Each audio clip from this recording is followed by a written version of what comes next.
Ko tīmata ēnei Raukura o te kura kaupapa Māori i tā rāua haerenga ki Te Whare Wānanga. Kātahi te whea ko rawera wātu ko tēnei. Kua rongo i ngā kōrero, tēnei wiki tonu, te wiki o ngā wiki, o ngā mahi o Te Whare Wānanga, ana e whakapono marika ana ki tērā, kua rawe te whea koranga, te whakahoahoa, me te whai whea ko hau i tēnei ao. He Raukura a Tiaria Maniapoto o te kura kaupapa Māori o te koutu. Ko nei tana tau tuatahi ki Te Whare Wānanga, a e whai ana ia i ngā akoranga o te kai Pākihi. I tēnei tau kua kōwhiringia kia whai i te tohu Pākihi, e whai hoki ana hau i te tohu mō te reo me ngā āhuatanga o te ao Māori anō hoki. Pono tonu te kōrero, ka rekau ngā mahi i tēnei o ngā wiki, he noho noi hoki roto i te rūma, te whakamahana i te rūma o tira, te whakahoahoa, te whakawhanau ngā tahi ki ngā tauira maha.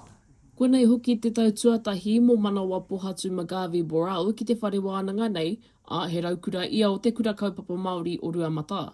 E rua ngā marau hei aronga mana i tēnei tau. Ko aku marau i tipakohia e au tēnei wā ko te Māori and Indigenous Studies me te anthropology. Koe rā aku aronga i tēnei wā. Te nui ngā mātou i āhua āmai te taimai ki konei, engari ko tētai mea matua i kite, ko te piritahi, ko te hono o mātou katoa no te timatanga rāno. Koenei te kēti kia ruatu ki ngā hōro e kia nei ko Bryant, a ka noho te tokorua ki konei i a rāua e ako ana ki Te Whare Wānanga o Waikato.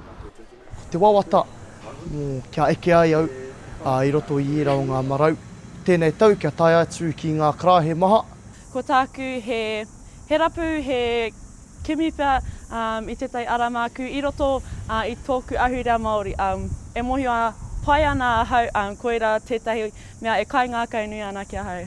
Ka mutu he nui ngā mahi ke mua i te aroaro mo te tokorua nei i a rāua e tīmata ana ki Te Whare Wānanga. Macie Kuki, Aukaha.